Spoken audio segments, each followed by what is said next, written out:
కపటం లేకుండా బ్రతికి అంత కపటమే కదండి. మనుషుల్లో మనస్తత్వాలు అన్నీ కపటమేనండి. బయటకు ఒకటే లోపటికొకటే. బయటికి నవ్వుతాడు, లోపట ఏదేదో ఉంటుందండి. వద్దు ప్రేమణ దేవుని పిల్లలు, ఇట్లాంటి భావజాలంతో బ్రతకటానికి వీల్లేదు.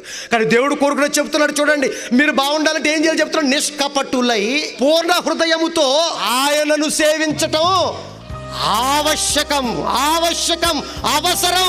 మనిషి బ్రతకటానికి గాలి, నీరు, నింగి ఇవి అవసరం అనుకున్నాడు. కానీ మనిషి బ్రతకాలంటే, మనిషి జీవించాలంటే, మనిషి ఉన్నత పదవిలో ముందుకు వెళ్ళాలంటే, కోల్పోయిన నైతికతను మళ్ళీ తెచ్చుకోవాలంటే ఏం చేయాలట?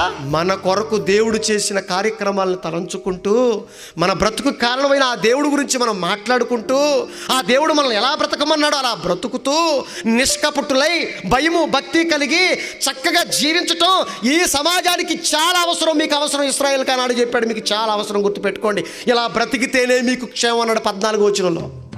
ఎస్, మీరు మీ ఏలికలు బాగుండాలంటే, వారందరూ చక్కగా జీవించాలంటే, మీకు క్షేమం కలగాలంటే ఈ ఆధ్యాత్మిక చింతన మీకు అవసరం. దేవుడు మీకు అవసరం. ఒక్క మాటగా చెప్పాలంటే ఈ సమాజం బ్రతకాలంటే దేవుడు వాళ్ళకి అవసరం.